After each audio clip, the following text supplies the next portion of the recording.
Okay, we have 1 more minute.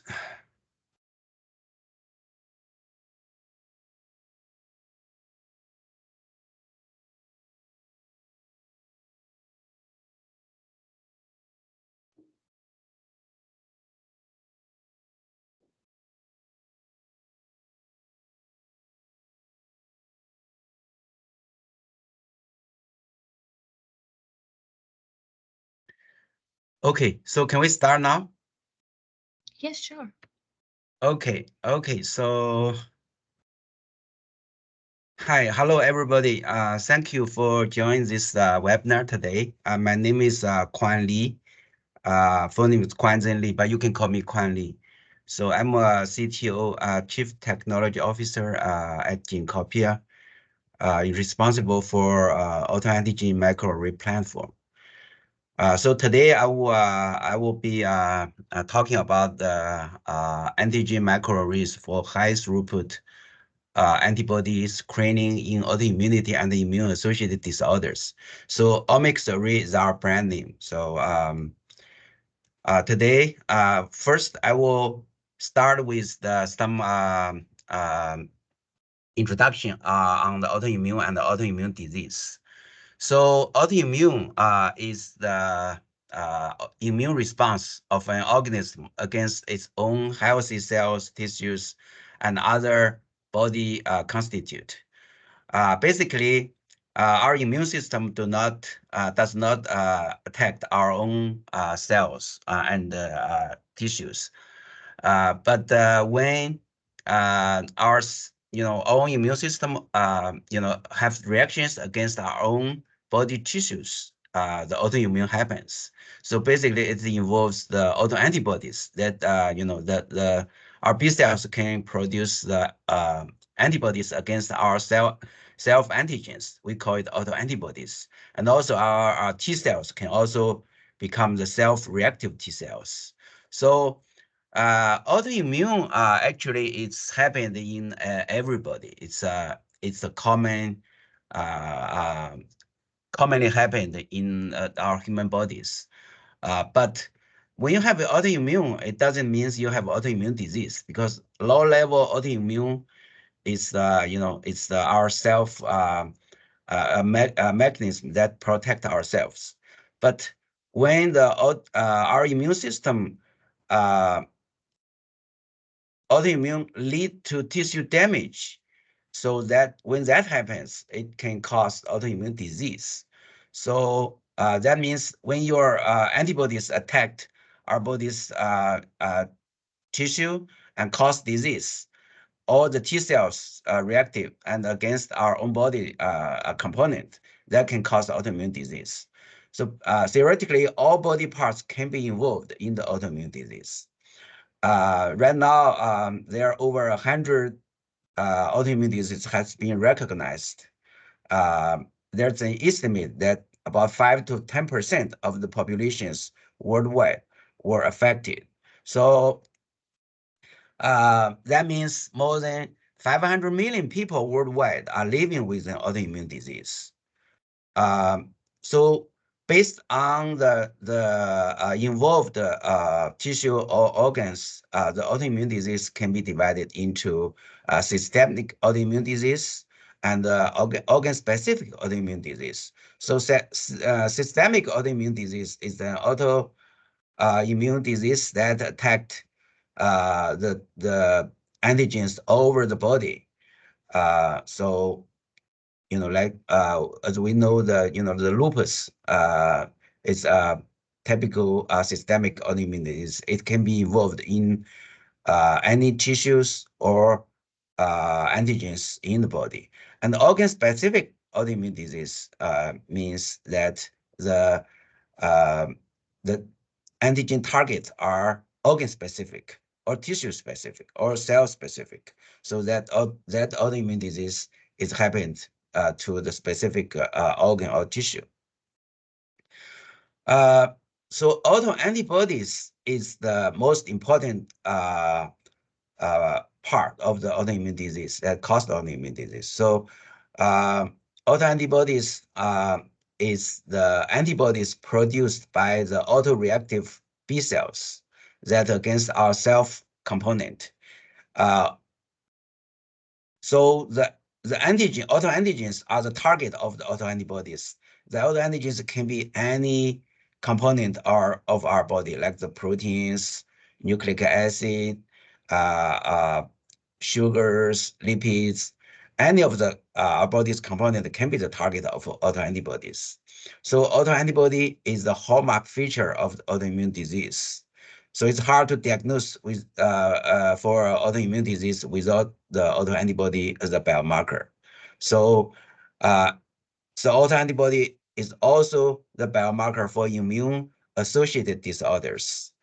There's a lot of immune disorders that associated with correlated with autoimmune disease. So the autoantibodies are not only the biomarker of autoimmune disease. Some of the autoantibodies can also directly involved in the autoimmune disease, so it can play a role in the pathogenesis. For example, so in Myasthenia gravis, the anti-AChR acetylcholine receptor antibodies can binding with the ACH receptor AChR, and then blocking the neural signal transmission, and then cause the MG disease. And another example is in lupus, we know the anti-double-strand DNA antibodies can binding with the DNA and form the immune complex.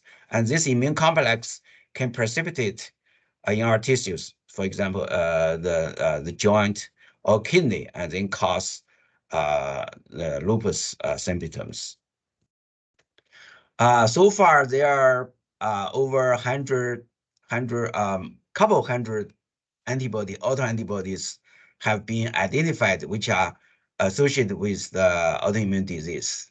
The most famous, we know the anti-nuclear antibodies.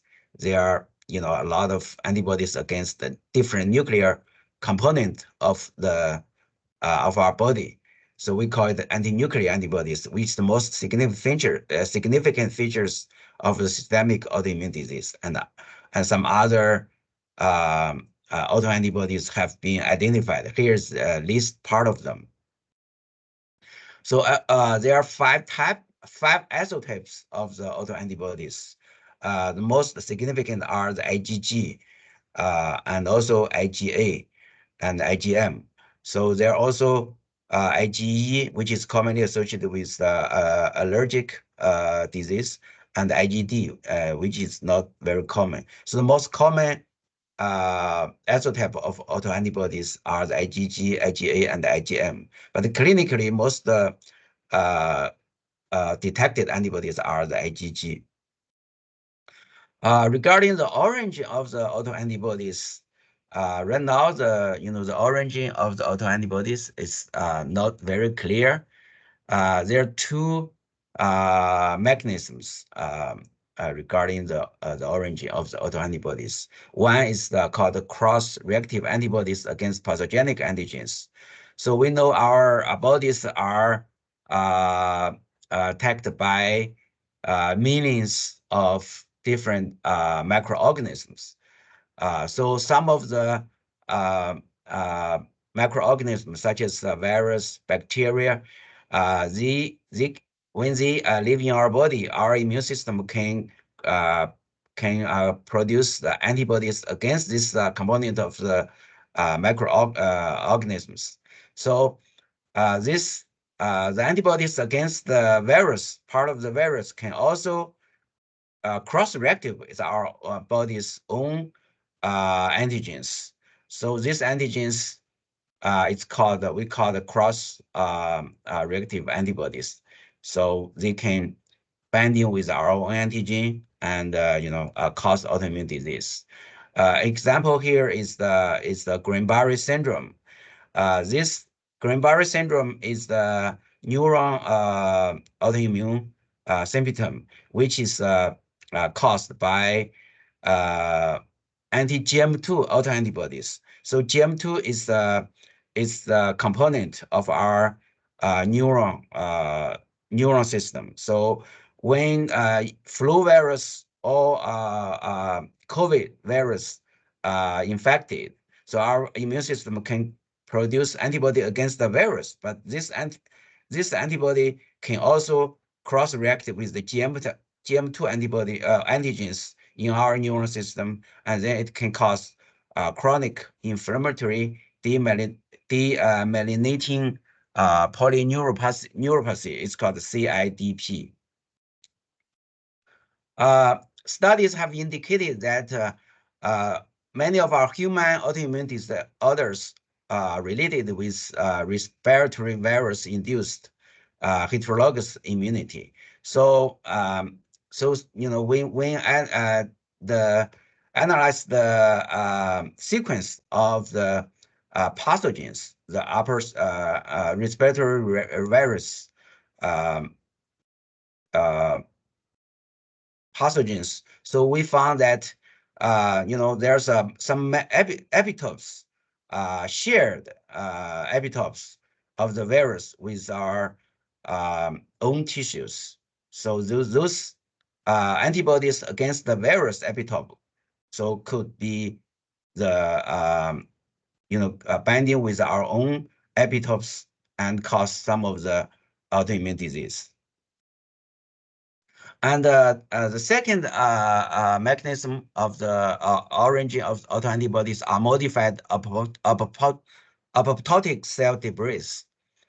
So we know that those apoptotic cell death is the mechanism for our bodies to clearing the dead cells. So every day millions of cells dying through the apoptotic process. So usually our immune system, like the macrophage, can clear those dead cells and which do not cause the antibody production. But in some situations, like sometimes when our immune system is suppressed or not functioning well, so the apoptotic cells cannot be efficiently cleared from our body. So these apoptotic cells can produce apoptotic cell debris. And this cell debris can be processed by dendritic cells, and then it can be presented to T cells and B cells, and then B cells can be activated and produce antibodies. So these antibodies are autoantibodies which can binding with our own antigen and cause autoimmune disease. So how to test the autoantibodies? There are a lot of different assays that can be used for detecting the autoantibodies. The traditional method, including the indirect immunofluorescence. So this method is the typical traditional method for regular antibody detection, and also immunoblotting, or we call it Western blotting, and cell-based assays, ELISA. So these are the single-plex detection. So that means each assay can detect one or few autoantibody at the time. And then also there are multiplex assays, like the bead-based immunoassay. For example, Luminex. It is a multiplex assay which can detect like more than 10 or even close to 100 antibodies in a panel. And also strip-based immunoassay, for example, the Autoimmune. So these are the multiplex assays. That means it can detect more than one antibodies at a time. Then today we will introduce the Antigen Microarray, which is a high-throughput assay which can detect large amount of autoantibodies at one time. So here are the introduction of several of these assays. So this is the indirect immunoassay. So basically, you will use the cells and then when we add samples, antibodies can binding with the antigens in the cells, and then we can use the secondary antibody with the fluorescent, and then you can see under the microscope, this is the traditional method, which is still used widely for clinical diagnosis for the anti-nuclear antibodies. So this is the immunoblotting, or called Western blotting. And the ELISA is also the very popular method. Everybody knows that we code antigens on the ELISA plate and detect the antibodies. So this is ELISA. And the cell-based assay is also popular for detecting of the some of the hard detecting antibodies. For example, the membrane antibodies.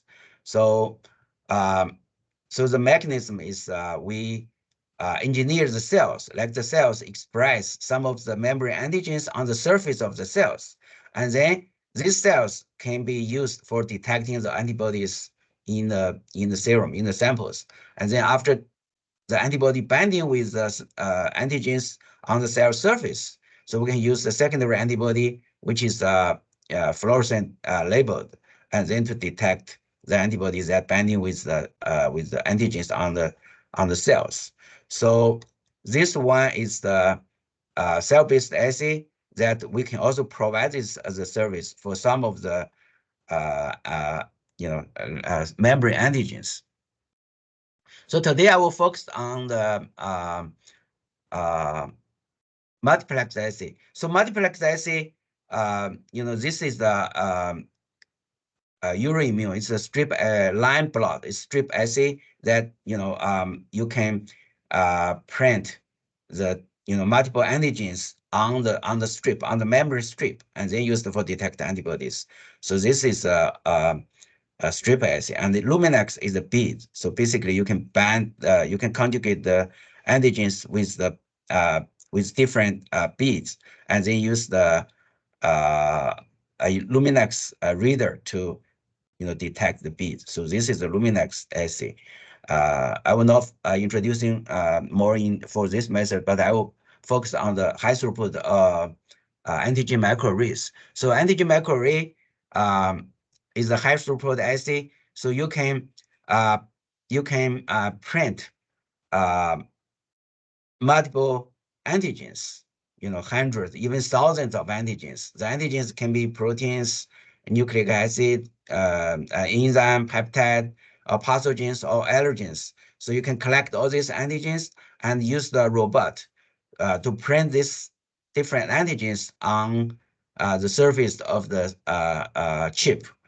We use the coated glass slides as a chip. So, and then once you print it, those antigens are on the surface of the chip.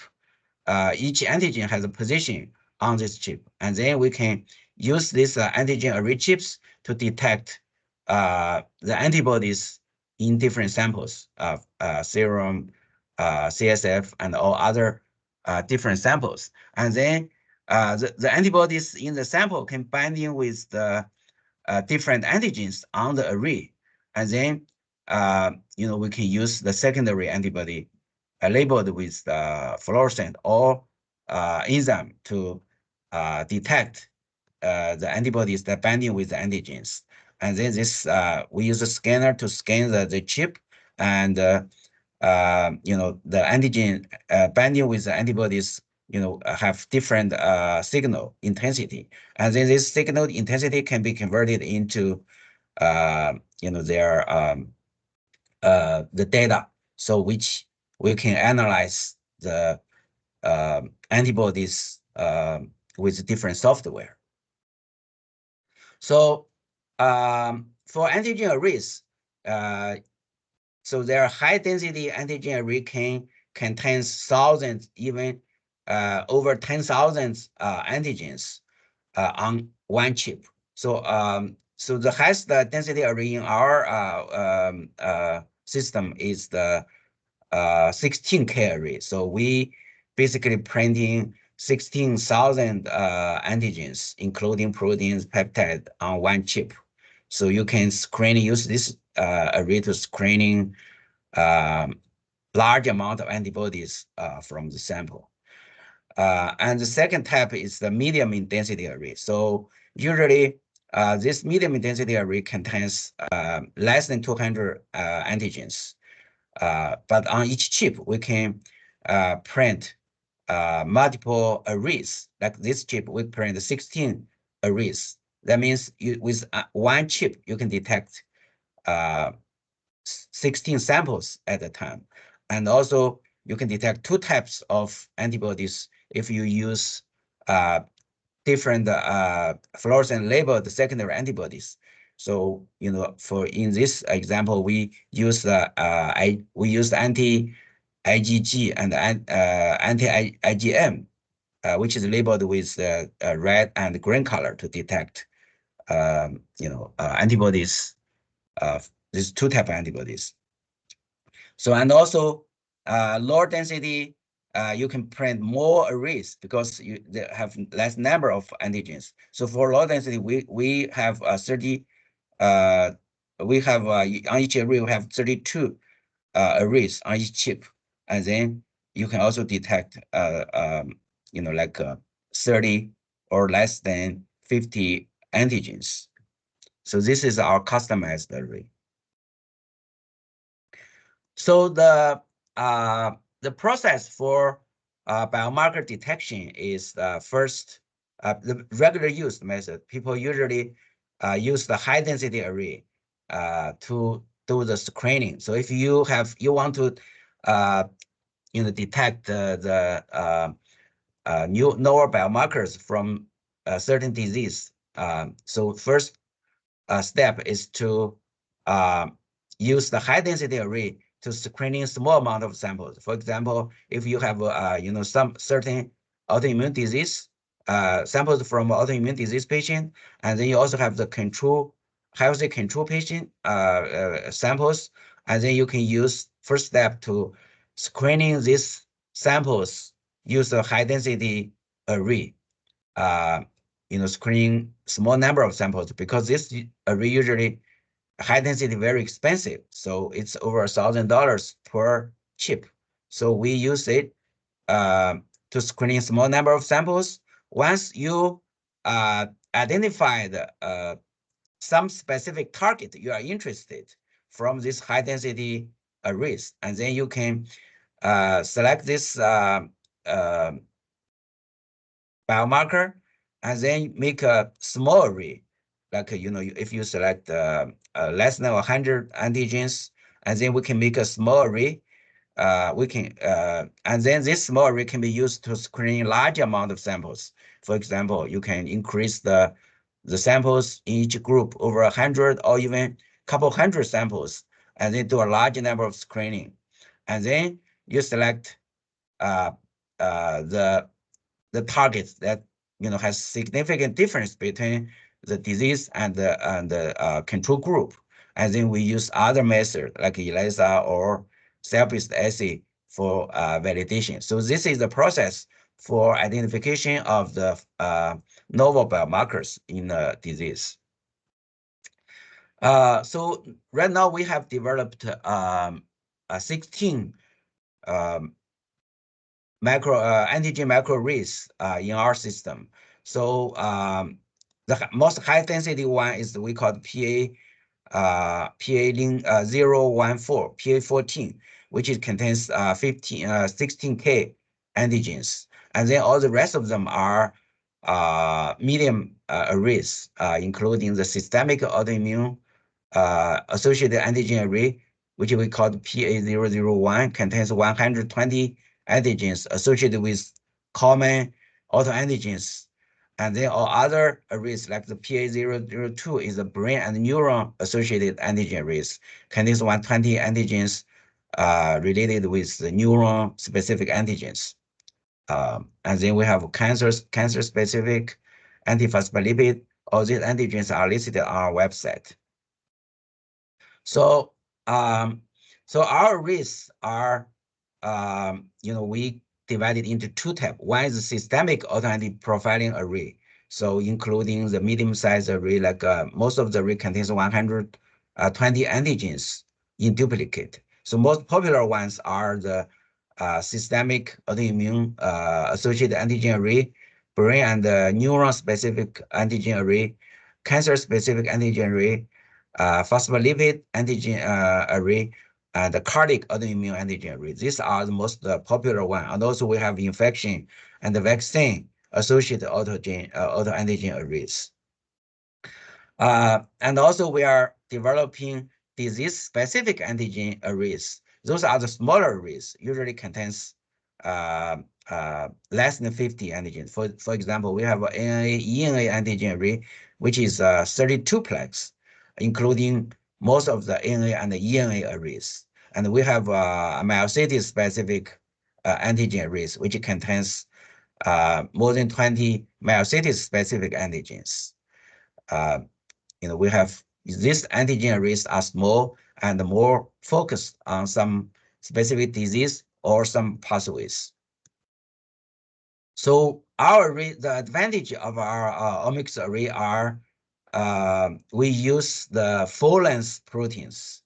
So these full-length proteins compare with the peptide arrays that other vendor provided. So our full-length protein arrays, which contains antigenic epitopes, the antibodies can binding, and also so the antigens are all natural proteins or recombinant proteins from mammalian cells. So which contains the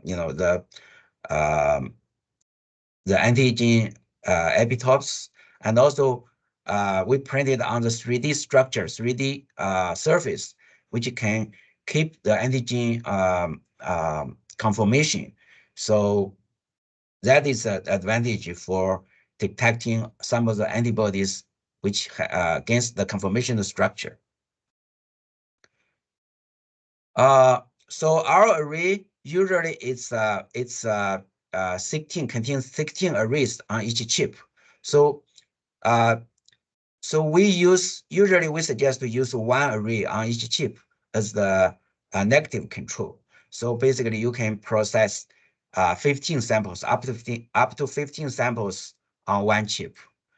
And then so each array contains 120 antigens and also 8 controls. So these 120 antigens are associated with different autoimmune disease.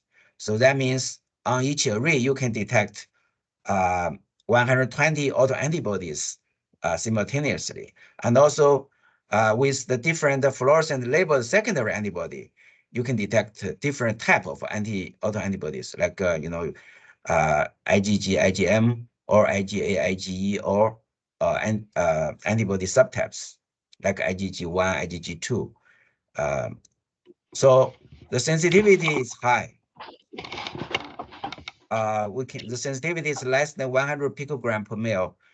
Sample input is one microliter. So the sensitivity is high, so we use only 1 microliter of serum, and it's semi-quantitative, and the processing time is less than 3 hours. And also the cost is low compared with the traditional method. So I will give you an example for the application of our antigen arrays in autoimmune disease.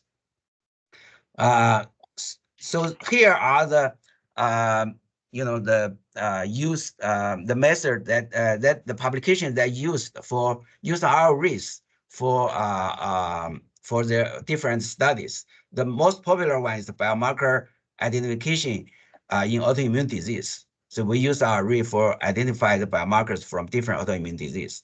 And second is use our array to evaluate the adverse effect of cancer immunotherapy. And also our array has been used for microbiome infection and autoimmunity. Also used for environment, nutrition, and autoimmunity, organ transplantation, and autoimmunity, and molecular mechanism of autoimmunity. So these are all the different applications use our arrays. So here are the publications of published by my group and our collaborators. So we have used the read for study for studies screening the biomarkers in different autoimmune diseases. Most of them are like lupus, arthritis, so and also in the COPD, in different other immune-related disorders such as obesity, Sjogren's syndrome, drug-induced liver injuries, and asthma. So these are all the there's a lot of published papers use our arrays. So this here is one of my study. So we use the array for profiling autoantibodies for systemic autoimmune disease. So we have a large cohort of samples collected from SLE, the lupus, from scleroderma, from inflammatory myositis. So these are the three systemic autoimmune disease samples we collected. And also we have a large collection of normal controls. So we use the systemic autoimmune autoantigen array, screening the serum from this big cohort of samples. And then we identify the antibodies, and then we classify the antibodies that are specific in each patient group. So we found that, for example, for this in the SLE group, we found that these antibodies is about 27 antibodies, highly increased in the SLE patient serum. We call it SLE signature, and also some other signatures like this one. These few antibodies are the SSC specific autoantibodies. So these antibodies can separate different group of disease. So there are several publications already published from our group and our collaborator, on this systemic autoimmune disease. So we detected. So I hear some. So we detected the 120 antibodies. Use this array. So we based on the signal intensity and of this antibodies in the different patient group, we found that different antibodies has different frequency in different patient. For example, here are the antibodies that has the most high frequency in the SLE patient. And then some of the antibodies has high frequency in SSC and some in myositis. So we also found that by clustering analysis, we found that some of the antibodies are clustering together. Like for the SLE, we found that there's 3 clusters. One is the DNA-associated antibodies, clustered together this group, and then second group is cell matrix antigen cluster. So these antibodies cluster together, they are against the cell matrix antigens, and also ribonuclear antigens. This group of antibodies try to cluster together. And then we use the multiple antibodies as a as a predictive tool to predict the SLE patient. So we found that combine the 3 antibodies like the chromatin, double-stranded, and the SM. So it's the predictive value is more higher, much more higher than if you use a single biomarkers. If you use just the chromatin or double-stranded DNA, the ROC, the predictive value is like less 0.88. But if you use combine the 3 markers, the AUC is increased to 0.95. But if we use 27 autoantibodies for prediction, so the predictive value AUC is increased to 0.99. So it's much higher if you use multiple biomarkers together. There are many publications use our arrays. Here is the publication published last year. So it used the this is the group Dr. Anaya's group from South America. So they use our PA001 array to screen a large cohort of patients, including RA, SLE, SC patients. So they detected multiple antibodies, and then they found that combined analysis of autoantibody profiles used the antigen arrays for multiple autoimmune disease revealed different patterns of autoantibodies. They found that different diseases have different pattern of autoantibodies. Like this is a lupus. They found that this group of antibodies increased, and this is a Sjögren's syndrome. They found this group, and then by Venn diagram analysis, they found some of the antibodies are specific to some of the disease, and different disease have shared group of antibodies. So they have this paper published in Journal of Autoimmunity. So different patterns of autoantibodies in different autoimmunities, and then some of them shared different immune signatures. And then this is another paper also published last year in 2022. So it's published by Dr. Mukherjee's group from McGill University. So they use our array to assay the antibodies in asthma patients. They found that over 50% moderate to severe asthma patients have multiple autoantibodies in the respiratory tract, and the levels of autoantibodies are associated with the severity of the disease. So these antibodies, the samples are from we use the sputum from the patients. This is a study that published by Dr. Bird from Johns Hopkins. So they use the array to detect the antibodies from patient with hidradenitis suppurativa, so HS. So this disease is a skin inflammatory disease. So they use our array to screen the antibodies in the patient serum. They found compared with the controls, the patient has higher antibody intensity to a group of antigens on the array. So they found that this HS patient has increased levels of autoantibodies, which correlate with the disease severity. And also they found that these autoantibodies promote macrophage to release pro-inflammatory cytokines. And this cytokine can mediate adaptive immune dysfunction. So this is this is a array used our this is the paper used our array to identify the antibodies with the skin inflammatory disease. This is another study that used our array to detect the antibodies in the patient with shoulder injuries related with vaccine administration. This is Dr.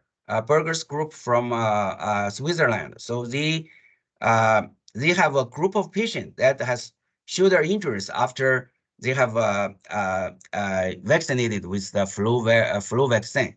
So they used the array to screen the antibodies of this patient and found that the patient with the shoulder injury after vaccination have increased autoantibodies, and then so they have confirmed that the vaccine administration induced shoulder injury is associated with autoantibodies against extracellular matrix antigens. And these antibodies correlated with chronic inflammatory reaction. And this is another study used array to detect the antibodies in the mafia patient. This is also mafia is also a skin disease. So they found these are PA002 neural specific array. They found the antibodies against the MBP in a serum of mafia patient. So this they further confirmed use the immunofluorescence method to confirm that this MBP is increased in the mafia patient. So we have a risk for detecting the anti-phospholipid syndrome antibodies. So anti-phospholipid syndrome usually attack the phospholipid in the cell membrane, and these antibodies can cause anticoagulated disease. So, for example, the deep vein thrombosis. So their studies indicate that these antiphospholipid antibodies can associated with severe symptoms in a COVID patient. Severe COVID patient can have antiphospholipid antibodies. So we have developed an antiphospholipid antigen array, which contains 120 antigens associated with different antiphospholipid antigens, and then we can do the on-chip centralization. That means we can detect the antibodies against the centralated antigens as well as non-centralated antigens. So this antiphospholipid antigen array has been used to detect the anti-APS antibodies in a large cohort of samples. So in collaboration with Dr. Zhou in Michigan University, so they use our array to detect it, the anti-APS antibodies in 389 antiphospholipid antibody positive patient, and they found that this anti-APS antibody positive patient has higher antibodies against the NET, anti-neutrophil extracellular trap antibodies in this APS patient. So by this study, they have the conclusion that more than 45% of APS patients have high level of anti-NET, IgG, and IgM antibodies. These antibodies can be participate the pathogenesis of APS by activating the complement pathways. This is the study that published recently by Dr. Rada's group in University of Georgia. So they use the anti-APS arrays to detect antibodies in patients with cystatic fibrosis. So this is a paper just published a couple months ago in Frontiers in Immunology. So they also found that different antibodies, they detect the antibodies in this CSF patient. They found that antibody signature associated with clinical features in cystatic fibrosis. So the second application of our risk is to evaluate adverse effect of cancer immunology, cancer immunotherapy. So as we know that immunotherapy is very effective treatment method for cancer. But there's one severe side effect is the cancer immunotherapy can induce the autoimmune disease, so which is very severe. So it can cause the very severe autoimmune disease in the patient which received the immunotherapy. So we used our arrays. We found that the patient which have the cancer patient which undergoes the immune checkpoint therapy. So some of them have toxicity, some of them do not have toxicity. So we compare their antibody profile. We found that the patient with the immune toxicity, autoimmune toxicity, has higher antibody, autoantibodies against the different autoantigens. So this method has been used to evaluate, after immunotherapy, which patient has will be develop autoimmune disorders. So this, there's many publications have been used for evaluate the autoimmune toxicity during the checkpoint inhibitory therapy. So this is a recent paper published by a group from Johns Hopkins. So basically, they evaluate patient from immunotherapy, use the anti-PD-1 and PD-L1 therapy. They found that there are several markers like anti-AChR, gamma, IgM was associated with autoimmune pneumonitis, and they found the anti-cytokine 19 IgM associated with dermatitis, and anti-thromboglobulin IgG was associated with hepatitis. So this is the data from MD Anderson group. Also, their arrays has been applied for study the microbiome infection with autoimmunity. So we have developed an array that contains antigens, including the autoantigens, pathogens from virus like SARS-CoV-2, influenza, and cytokines. So this 120 antigens, we have produced array. There are two arrays. One is PA0, PA010, and then another PA012. So these two antigen arrays have been used for detecting the infection-associated autoimmunity. So we have detected the autoimmunities after COVID-19 infection. So there's many publications. So we have detected the vaccine, the people who received the COVID-19 vaccine before and after. We found that after vaccination, there's a high increase in the antibodies against the COVID antigens.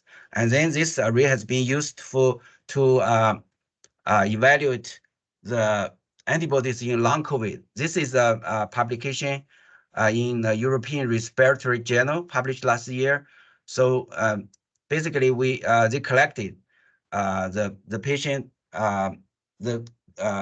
samples from the COVID patient after 3 months recovered from COVID. They found that this severe patient still have large amount of circulating antibodies, in patient serum and also in their respiratory tract, like the sputum. So they found that 55% moderate to severe COVID-19 patients have autoantibodies in their upper respiratory tract 3 months after their recovery. So they found that autoantibody levels correlated with the disease severity. So they found some specific antigens like anti-EPX and anti-Marco antibodies. So in this long COVID patient.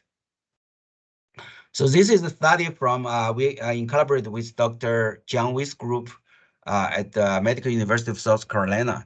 So they use the the array to discover the antibodies, autoantibodies in lupus patient, and also in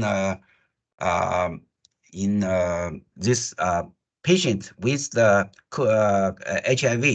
So they discovered the correlation between the plasma microbiome and autoantibodies. So there are several publications for this study. And then, so our we also used for the environment, nutrition, and autoimmunity. So this is a study in collaboration with Dr. Pesca's group, Dr. Pesca's group from State University of Michigan. So basically, they found that silicon inhalation can induce high levels of autoantibodies in mouse serum and the lung. So this can lead to the autoimmune disease. And then if they feed the mouse with high dose of omega-3, so this high dose omega-3 can suppress the antibodies, the level of antibodies in the mice when they, when they receive the silica inhalation. So that means nutritional additives like the omega-3 can inhibit the silica inhalation-induced autoimmunity. So there's a serious publications on this study as well. Also, the arrays have been used for organ transplantation and autoimmunity. This is study from my group. So we used the array to evaluate the antibodies, autoantibodies in lung transplantation. We found that the pre-existing self-reactive IgA antibodies associated with primary graft dysfunction after lung transplantation. That is the study in collaboration with the group in UT Southwestern. So this is the paper published in 2020, and we have another paper also published in 2021. This also these two studies just describe the autoantibodies, pre-existing autoantibodies that associated with the rejection of the lung transplant. And lastly, there's a high application of our arrays on molecular mechanism of autoimmunity. So these are the publications published in the recent years. Use our array for the autoimmune in mouse model.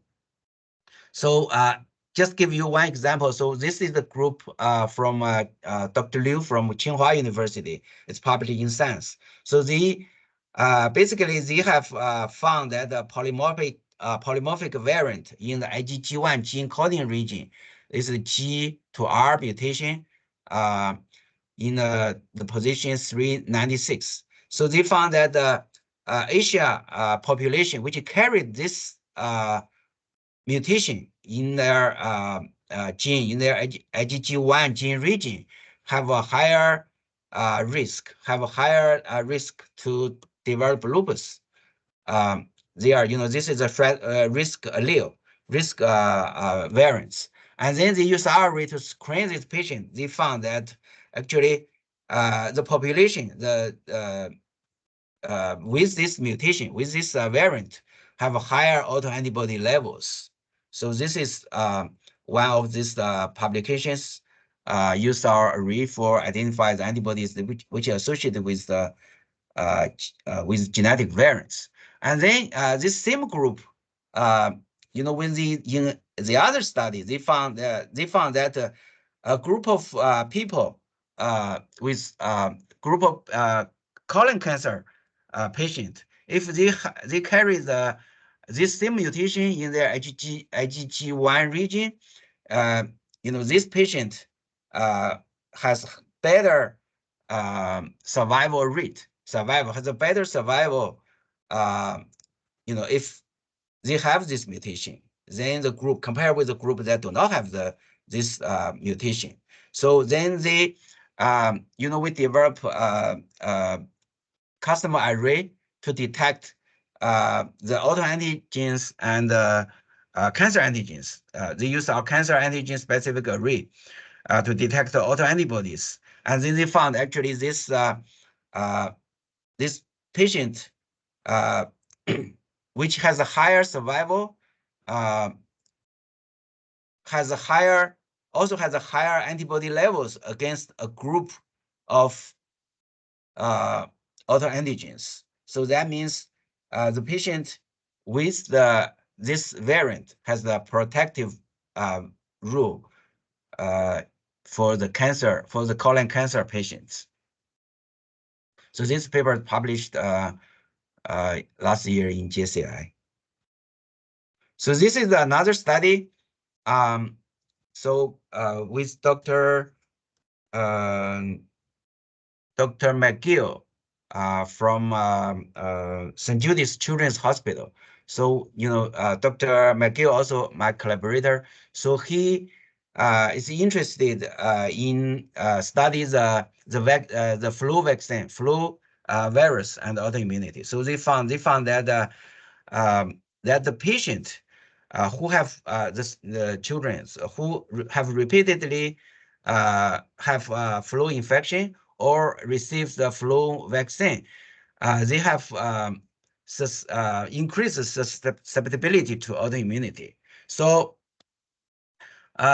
he compared, he used our read to screen the autoantibodies, with different with people who receive who has the flu infection and with those who do not. So he found that the flu virus infection or vaccination could induce a broad range of autoantibodies, which target into different components of virus. That means after flu infection, people can induce the broad range of antibodies against different components of the flu virus.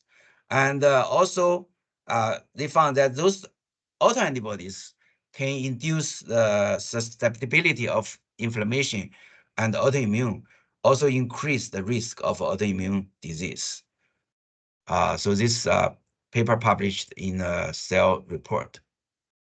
So finally, I would introduce two of our most popular arrays. One is the brain and neuron specific antigen array, which is developed not long ago. So now we have been using it to detect the autoantibodies associated with the brain specific autoantibodies. So this is the same format. So on each chip, we have 16 arrays. So you can detect up to 15 samples and one as a control. So on each array, there are 120 antigens and 8 controls. So in this array, we have 80 neuron-specific antigens and 40 autoantigens.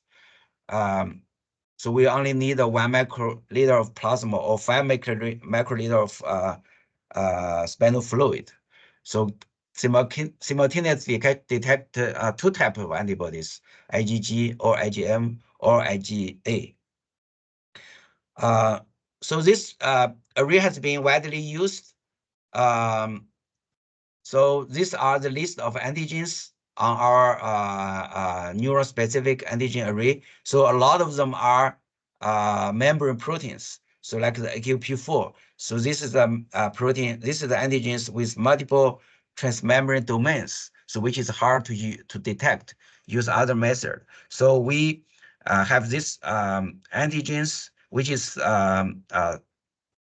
dissolved in a specific solvent, and then we print it on the 3D coded array. So, we have used to detect antibodies against the membrane proteins. So we use the array to detect a lot of samples, with the neuroautoimmune disease. So this is one of the samples. This is serum samples. So this is serum samples. So we use array. We detect several of these highly increased autoantibodies, like the antibodies against the ER-AV-L4 and the NOVA1. So these two antibodies is not detected with other method. So, they use our array to detect these antibodies are highly increased in these patient samples. And also in another samples with, this is a central spinal fluid. So we detected the CRMP5 antibodies highly increased in the spinal fluid of these samples. So these patients are all clinically diagnosed with PNS, paraneoplastic syndrome. So these are the specific antibodies use our arrays to detect from these patient samples. There's recent publication that indicate that the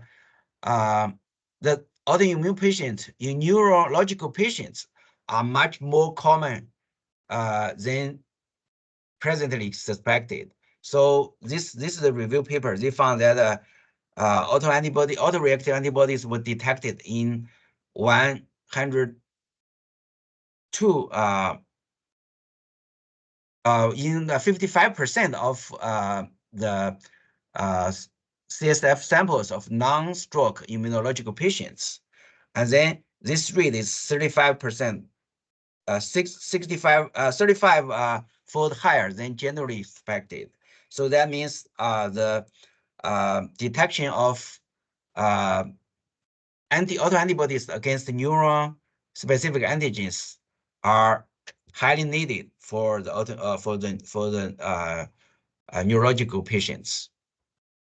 And finally, I will introduce the most recent new arrays. We call it autoimmune myocarditis and myositis antigen array. So this antigen array is recently developed mainly for profiling autoantibodies associated with myocarditis and autoimmune cardiac disease.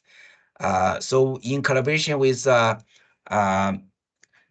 clinical scientist, we have developed, we have put together a panel which contains 120 antigens, including most of the myocarditis associated antigens. So this is a lot of antigens are associated with muscle, with myocarditis and myositis. So we put together this panel, and then we have tested recently. It works well. So it's contains 120 antigens, including this cardiac specific and autoantigens. So we are starting to provide this as a tool for detecting the autoantibodies with the heart disease, autoimmune heart disease. So in conclusion, the antigen array is a very powerful tool for autoantibody profiling, and autoantibody profiling can provide a useful information for autoimmune related disease. So if you are interested, you can go to our website. Here is the website to look at our antigen panels. And if you are interested, you can contact with us for more information. Okay, thank you for your attention.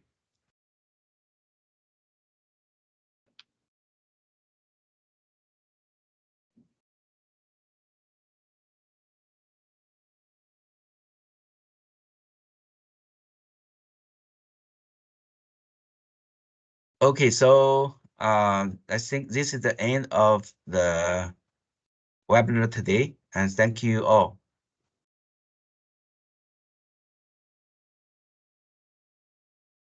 Thank you. Oscar, is there a question session? Any questions? Sure. If anybody has any questions, it's more than welcome. Okay, is there any questions?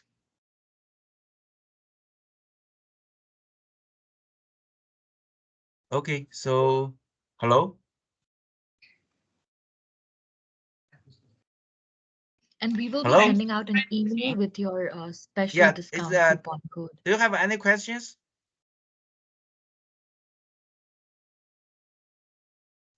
I just want to thank you for your presentation. I am really interested. I am see your presentation from Italy, from the Neurological Institute from Milan. Hi. And I'm interested in, of course, the neurological array. And I already contact your representative in Italy, and we are trying to prepare a project to use your panel in the neurological disease, the autoimmune neurological disease. Okay, that's So great. thanks. Thank you so much. Thanks. Okay, thank you. So we are looking forward to collaborate with you, to use the array to screen the antibodies. Yeah. Thank you. Thank you. Any other questions?